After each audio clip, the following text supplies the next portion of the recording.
Hi all, ഐ+ന്റെ പുതിയൊരു video ക്ലാസ്സിലേക്ക് എല്ലാവർക്കും സ്വാഗതം. അപ്പോൾ നമ്മുടെ JCയുമായിട്ട് ബന്ധപ്പെട്ട അടുത്ത സീരീസിൽ 5 ക്വസ്റ്റ്യൻ അല്ലെ അടുത്ത സീരീസാണ് നമ്മൾ ഡിസ്കസ് ചെയ്യാൻ പോകുന്നത്. 5 ക്വസ്റ്റ്യനാണ് ഡിസ്കസ് ചെയ്യാൻ പോകുന്നത്. അപ്പോൾ നമുക്ക് നമ്മുടെ ക്ലാസ്സിലേക്ക് പോകാം അല്ലേ. ആദ്യത്തെ ക്വസ്റ്റ്യൻ ആണ്, multi state cooperative societies act 2002 was enacted with the objective of. അപ്പം 2002 മൾട്ടി സ്റ്റേറ്റ് ആക്ടുകൾ അല്ലേ, multi state cooperative societies act താഴെ പറഞ്ഞ ഏത് ലക്ഷ്യം അല്ലേ, അതിൻ്റെ ഒബ്ജക്റ്റീവ് എന്തായിരുന്നു അല്ലേ, enacted with the objective of. എന്തൊക്കെയായിരുന്നു അതിൻ്റെ അല്ലെ ഒബ്ജക്റ്റീവ്സ് നോക്കാം. ഓപ്ഷൻ എയിൽ പറയുന്നു, to facilitate the voluntary information and democratic functioning of cooperatives as people's institution based on self help and mutual aid. പിന്നെ to enable the people to promote their economic and social betterment. Option സിയിൽ പറയുന്നു, to provide functional autonomy and freedom to cooperatives.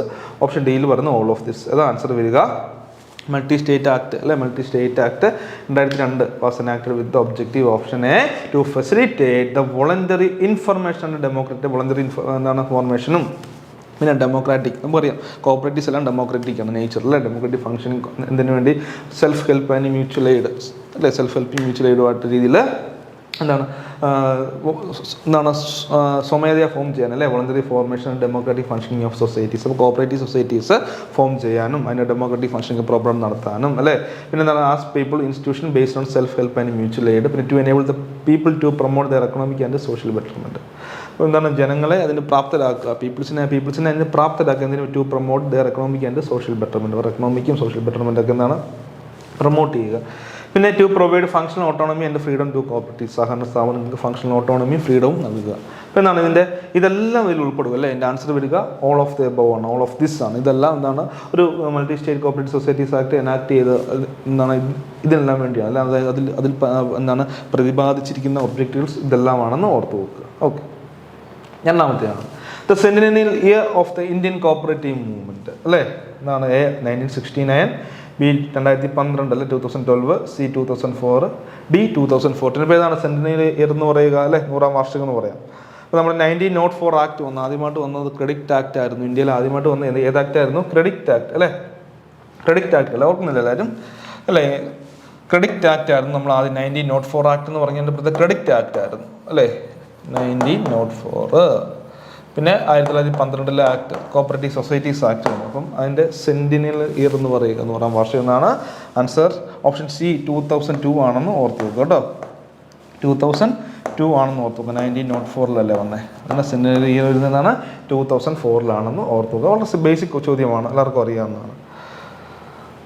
അടുത്തൊക്കെ നോക്കിയേ, ഇത് നല്ലൊരു അന്നത്തെ ആ ചോദ്യത്തിൽ ഏറ്റവും വളരെ പ്രധാനപ്പെട്ട നല്ലൊരു ക്വസ്റ്റ്യൻ ആയിരുന്നു.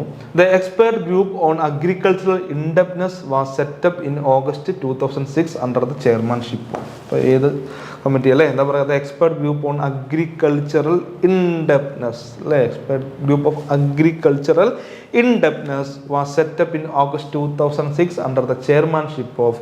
Option A R Radhakrishna, option B എന്താണ് Vaidyanathan, option C Gorwala, option D none of this. അപ്പം ഗോർവാല അല്ല, വൈദ്യനാഥൻ അല്ല. പിന്നെ ഏതാ ആൻസർ വരിക, ഓപ്ഷൻ എ ആർ രാധാകൃഷ്ണയാണ് ആൻസർ വരുന്നത് ഓർത്ത് വെക്കുക. എന്താണ്, ഓപ്ഷൻ എ ആർ രാധാകൃഷ്ണ കേട്ടോ. ഓപ്ഷൻ എ ആർ രാധാകൃഷ്ണയാണ് ആൻസർ വരിക എന്ന് ഓർത്ത് വെക്കുക. ഓപ്ഷൻ എ ആർ രാധാകൃഷ്ണയാണ് അതിൻ്റെ ആൻസർ വരിക. ക്ലിയർ അല്ലേ. The expert group on agricultural indebtedness was set up in August 2006 under the chairmanship of R Radhakrishna എന്ന് ഓർത്ത് വെക്കുക. Okay, clear. അടുത്ത ക്വസ്റ്റ്യൻ നോക്കി, ഇത് ലോയുമായിട്ട് ബന്ധപ്പെട്ടത് അല്ലേ.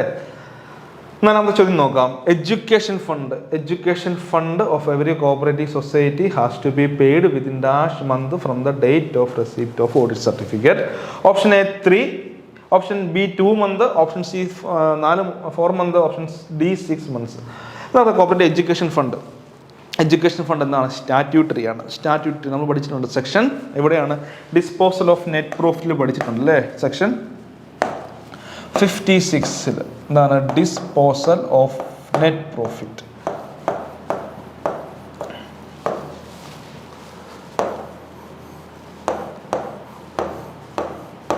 Disposal of net profit section 56 പഠിച്ചിട്ടുണ്ട്. അല്ലെ സ്റ്റാറ്റ്യൂട്ടറി ആയിട്ട് വരുന്നതാണ് നമ്മുടെ എന്താണ് എഡ്യൂക്കേഷൻ ഫണ്ട് എന്ന് പറയുക അല്ലേ. എഡ്യൂക്കേഷൻ ഫണ്ട് സ്റ്റാറ്റ്യൂട്ടറി ആണ്. നിയമം നമ്മൾ കൊടുത്തത് സ്റ്റാറ്റ്യൂട്ടറി ആണെന്ന് ഓർത്ത് പോകുക, നിർബന്ധമായിട്ട് നമ്മൾ കൊടുത്തിരിക്കണം. അപ്പോൾ എത്ര ശതമാനമാണ്, 5% അല്ലേ, നമുക്കറിയാം പഠിച്ചിട്ടുണ്ട്. 5% മിനിമം 2000 മാക്സിമം മിനിമം 2000 മാക്സിമം 60,000 ആണെന്ന് ഓർത്ത് വെക്കുക. ഓക്കെ, ഇപ്പോൾ കോപ്പറേറ്റീവ് എഡ്യൂക്കേഷൻ ഫണ്ട് മിനിമം 2000, അതായത് എത്രയാണെന്ന് നോക്കും, അതിൻ്റെ നമ്മുടെ നെറ്റ് പ്രോഫിറ്റിന് 5% നോക്കിയിട്ട് മിനിമം 2000, അതിൻ്റെ മാക്സിമം 60,000 ആയിട്ട് നമ്മൾ നിജപ്പെടുത്തിയിട്ടുണ്ടെന്ന് ഓർത്ത് വെക്കുക.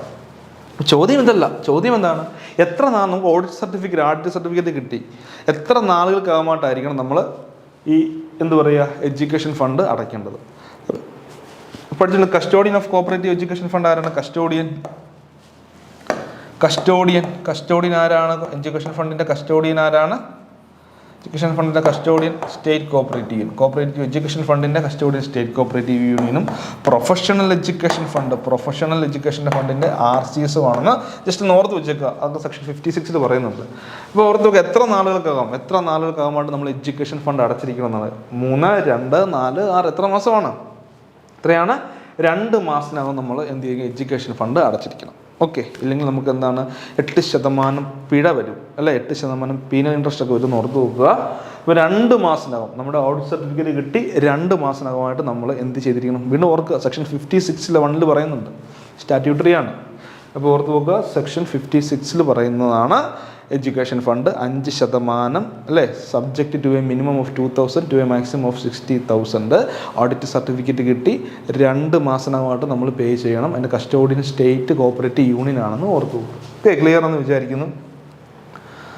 ഓക്കെ, ഇനി താഴെ പറഞ്ഞത് ഏതാണ്? എന്താ which of the following not a cooperative federation in India? താഴെ പറയുന്നതിൽ ഏതാണ് കോപ്പറേറ്റീവ് ഫെഡറേഷൻ അല്ലാത്തതെന്നാണ് ചോദ്യം വന്നിരിക്കുന്നത് അല്ലേ. ഏത് ആൻസർ വരിക? ഓപ്ഷൻസ് നോക്കിയാലോ. ഓപ്ഷൻസ് പറയുന്നത് NAFED, option B Mother Dairy, option C IFFCO, option D KRIBHCO. എന്താണ്? നാഫഡ് എല്ലാം ഇൻസ്റ്റിറ്റ്യൂഷനാണ് അല്ലെ, ഫെഡറേഷനാണ്. ഇഫ്കോ ആയിക്കോട്ടെ, നാഫഡ് ആയിക്കോട്ടെ, ക്രിപ്കോ ആയിക്കോട്ടെ, ഇതെല്ലാം എന്താണ് നമ്മുടെ ഫെഡറേഷൻസ് ആണ്, കോപ്പറേറ്റീവ് ഫെഡറേഷനാണ്. അപ്പം മദർ ഡയറി എന്തല്ല, അതൊരു ഫെഡറേഷൻ അല്ല എന്ന് ഓർത്ത് വെക്കും കേട്ടോ. മദർ ഡയറി മദർ ഡയറി ഒരു കോപ്പറേറ്റീവ് ഫെഡറേഷൻ അല്ല എന്ന് ഓർത്ത് വെക്കുക. ഓക്കെ, നമ്മൾ വളരെ പ്രധാനപ്പെട്ട 5 ചോദ്യങ്ങൾ ഇന്ന് ഡിസ്കസ് ചെയ്തു. ബാക്കി ചോദ്യങ്ങൾ നമുക്ക് അടുത്ത ക്ലാസ്സിൽ ഡിസ്കസ് ചെയ്യാം. Okay, thank you.